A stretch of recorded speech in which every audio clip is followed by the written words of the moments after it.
Assalamualaikum warahmatullahi wabarakatuh. Hai bersama saya Rani Sawitri STRCAP host pagi ini. Baiklah, pagi ini kita undang narasumber kita Dr. Samel Muhammad SPOGK Onkologi Kebidanan dan Dr. Doli Nurdin Lubis SPOGK Kebidanan. Apa kabar dokter? Alhamdulillah sehat. Ya, alhamdulillah. Assalamualaikum warahmatullahi wabarakatuh. Waalaikumsalam warahmatullahi wabarakatuh. Semoga sanak jamil semua dalam keadaan sehat walafiat.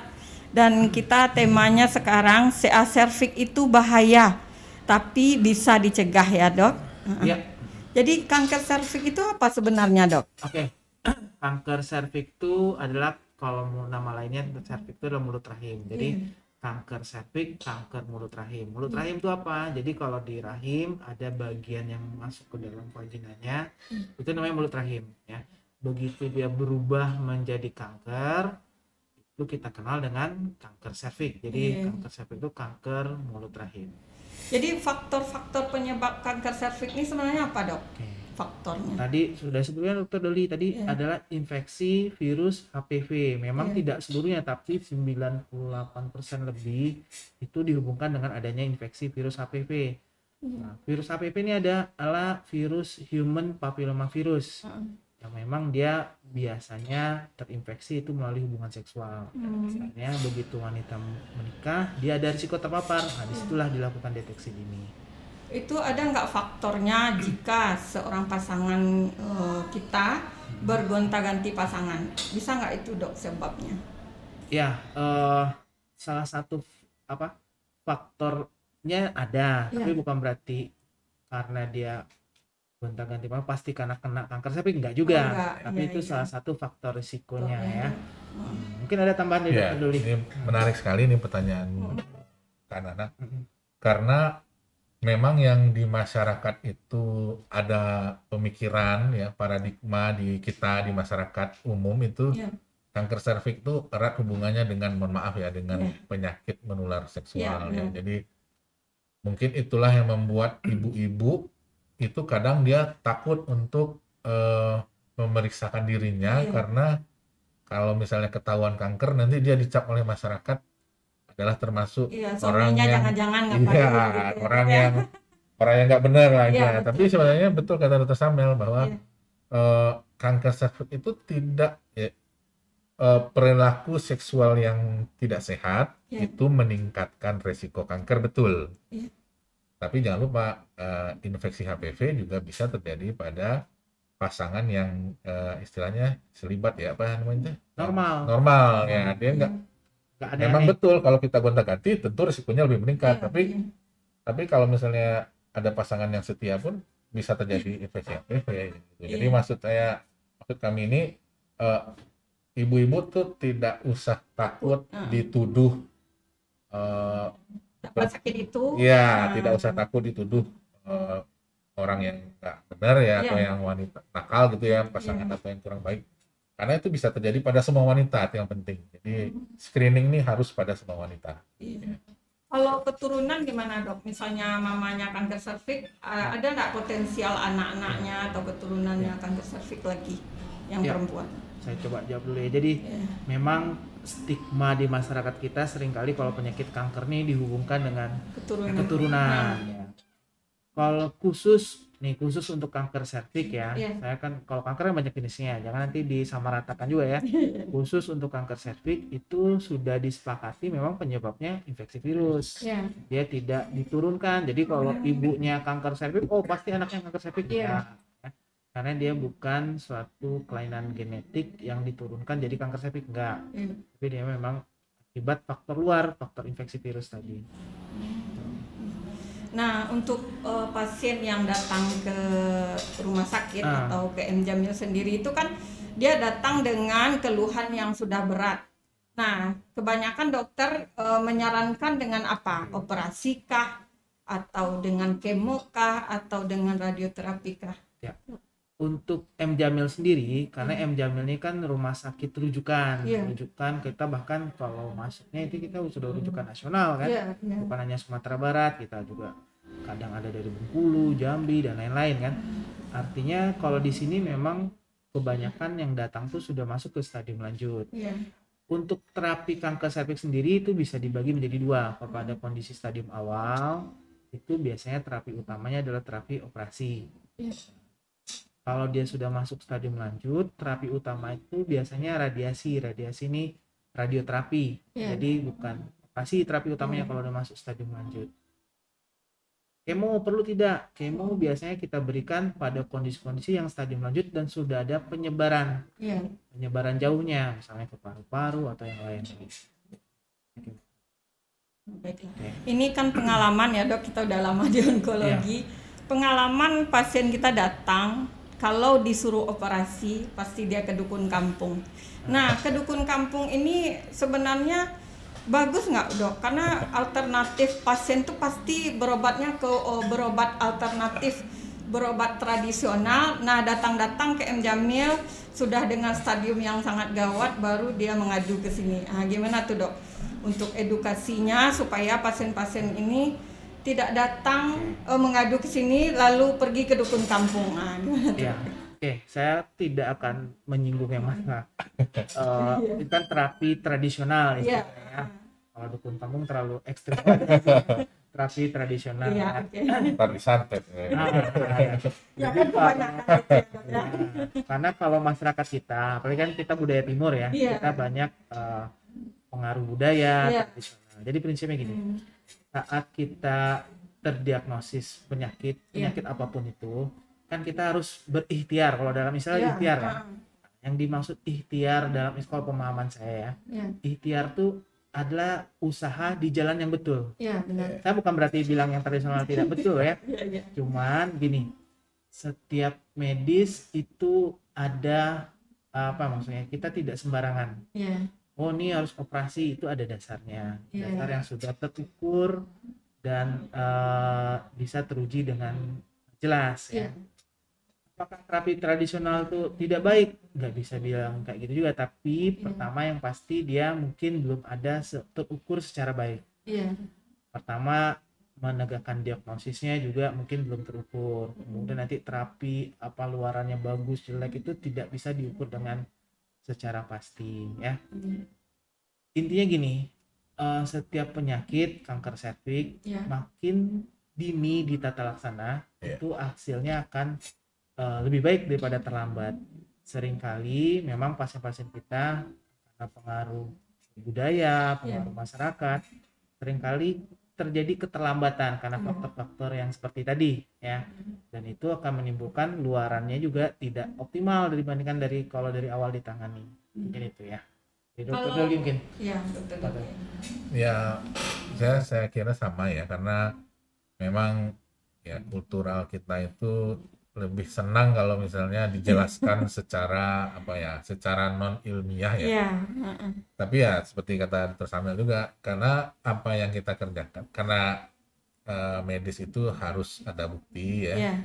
Dia harus diterima oleh secara konsepnya udah harus terbukti, dia tidak. Jadi medis itu selalu berpikir mana yang lebih untung, mana yang jadi menyeimbangkan antara resiko dengan manfaat. Jadi kalau kita menganjurkan suatu terapi itu artinya itu sudah terbukti lebih tinggi manfaatnya daripada resikonya.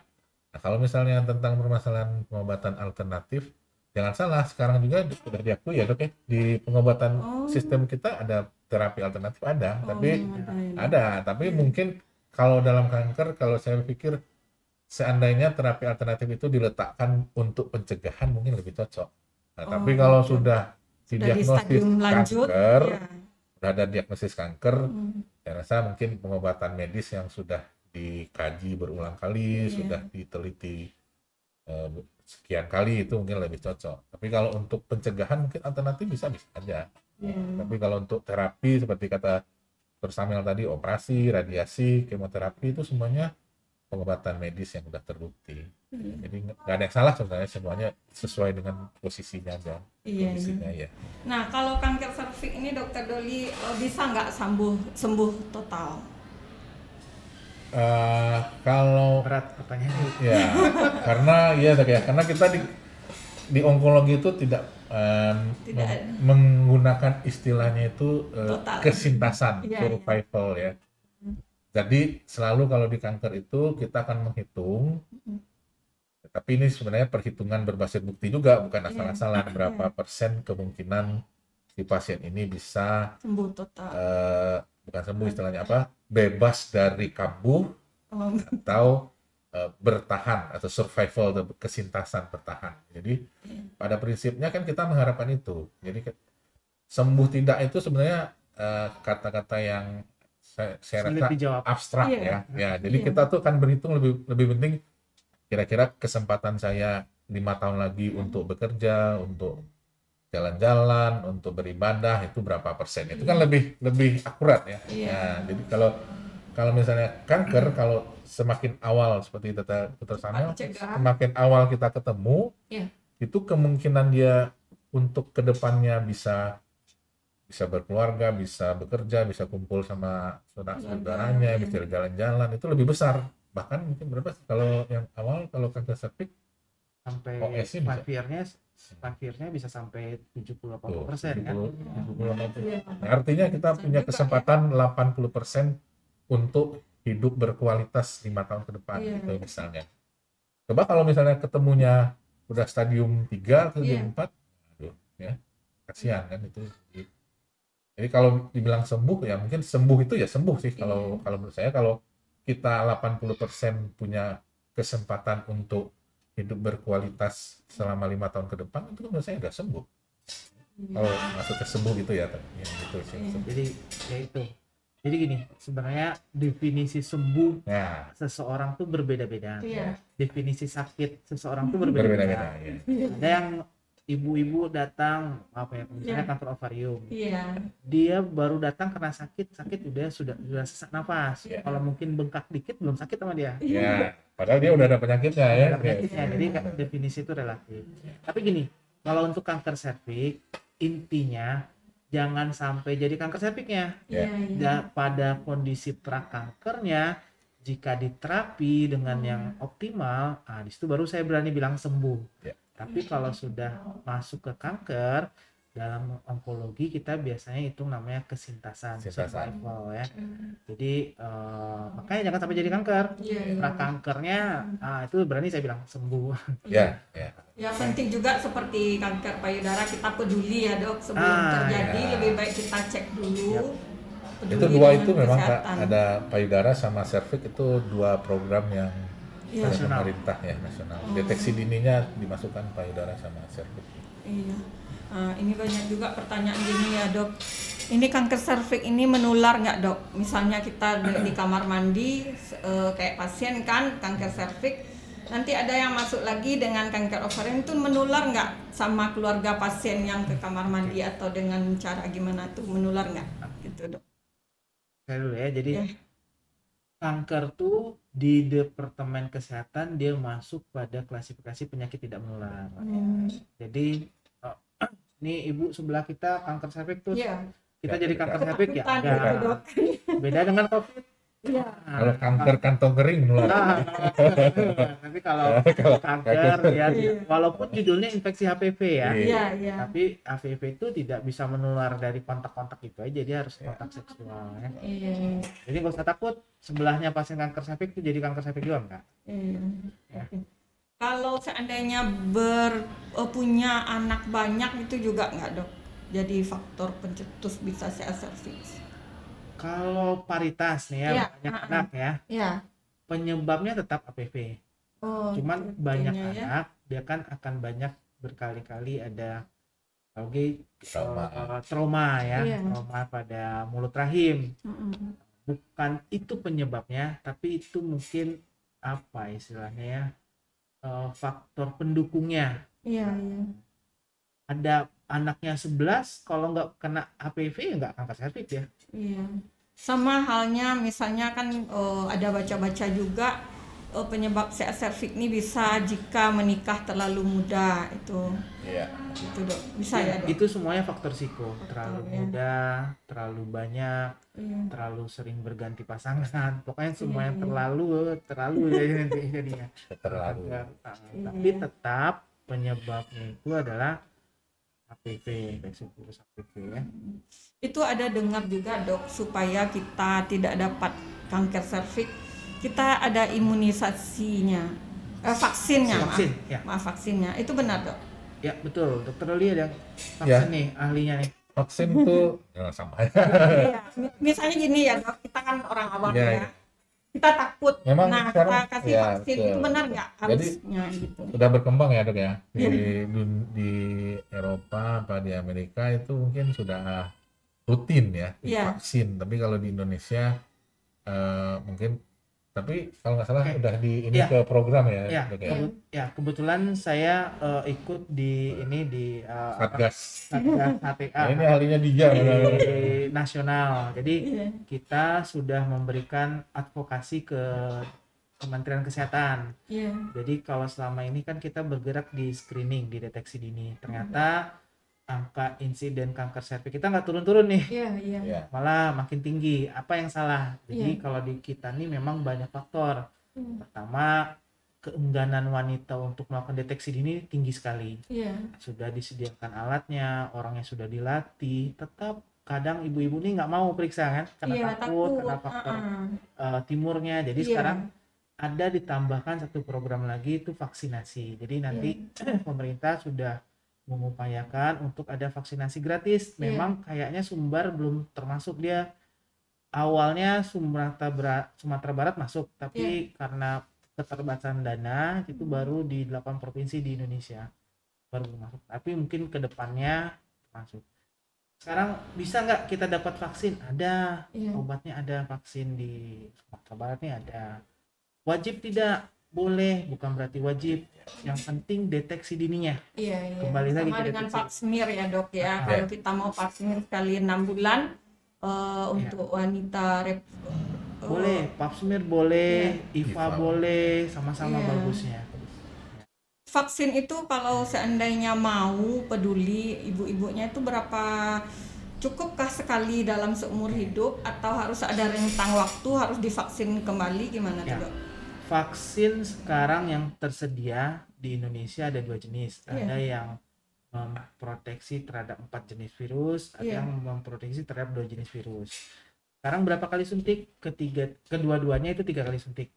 Dosis 1, dosis 01. 1, 016, ada 026 kalau untuk 026. yang 4 jenis ya. Hmm.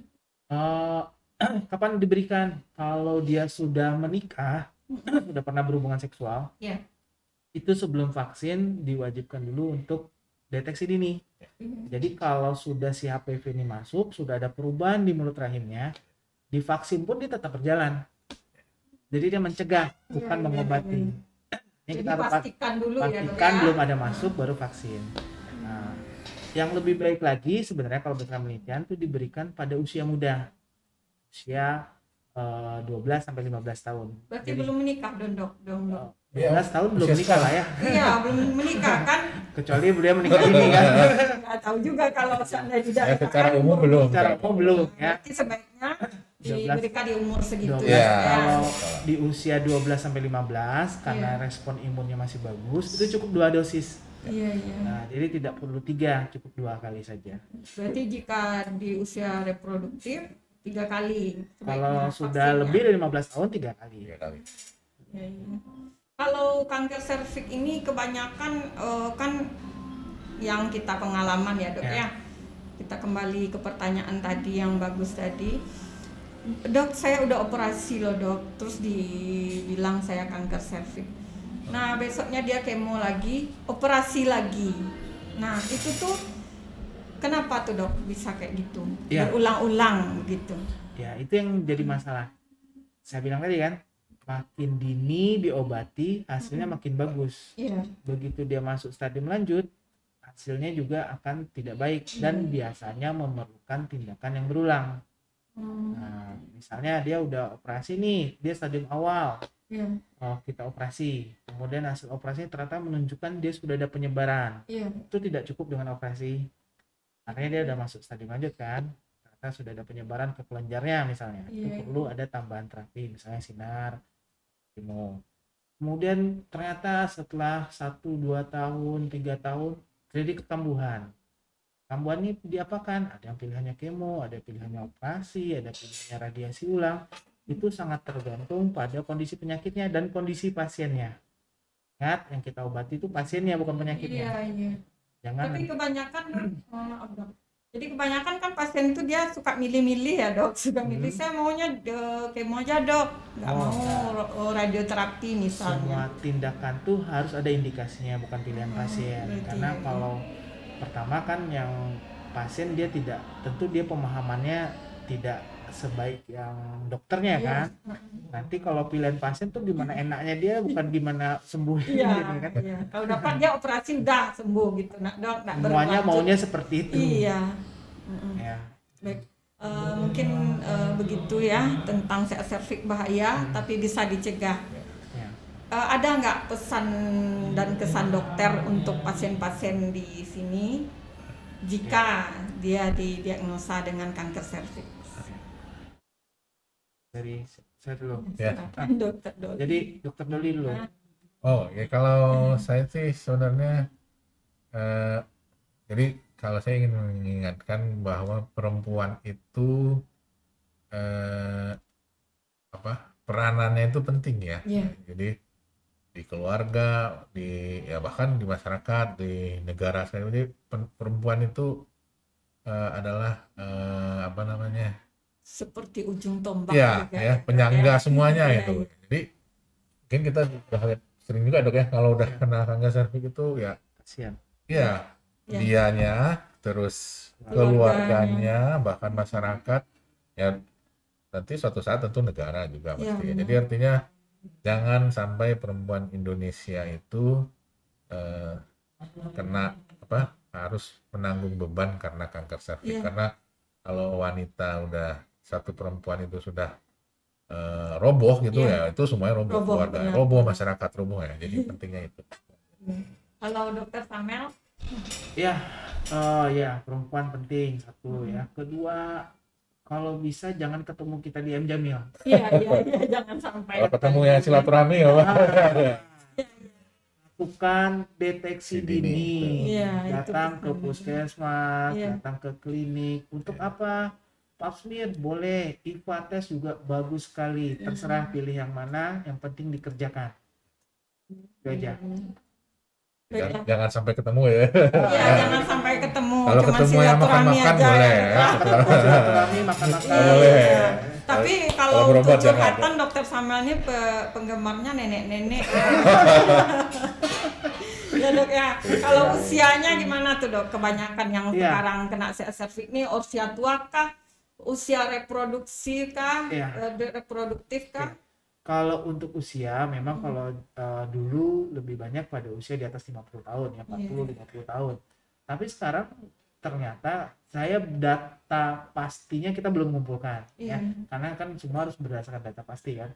Tapi kalau kita lihat hari per hari memang insiden yang pada usia muda makin meningkat sekarang. Bahkan sekarang ada yang umur 20-an, 25 sudah kanker serviks kan. Seharusnya artinya dia sudah ada infeksi virus minimal kan 3 tahun sebelumnya ya dok. 13 tahun, 17 tahun yang lalu kan. Artinya sudah sangat dini dia terjadi infeksi. Jadi berarti kebalikan ya kalau saat ini banyak yang muda ya dok ya. Kalau dibilang banyak enggak juga, tetap banyak yang tua, tapi sudah mulai ada insiden di usia muda mulai meningkat. Baiklah Sanak Jamil semuanya, begitu bincang-bincang kita pagi ini. Terima kasih banyak ya dokter Samel. Sama-sama, Dokter Doli, bermanfaat. sukses selalu mengobati pasien onkologi kebidanan yang sekarang memang lagi banyak-banyaknya ya dok ya. Iya. Kalau bisa jangan banyak lagi. Iya, kalau bisa jangan banyak lagi ya dok ya, agak menurut angka. Iya. Terima kasih banyak. Saya tutup lagi bersama Sanak Jamil semuanya. Kita pesannya jangan sampai pasiennya banyak ke sini dan jangan sampai kanker serviks itu meningkat dengan cara deteksi dini untuk supaya kita tidak dapat kanker serviks bisa dengan cara IVA di daerah pasien masing-masing atau dengan pap smear di labor yang tersedia. Jadi itu adalah bentuk kepedulian kita sebagai perempuan, juga bisa dengan vaksin dicegah. Vaksin juga bisa dicegah jika pasiennya belum terdiagnosa kanker serviks. Baiklah, saya tutup. Wassalamualaikum warahmatullahi wabarakatuh. Waalaikumsalam warahmatullahi wabarakatuh.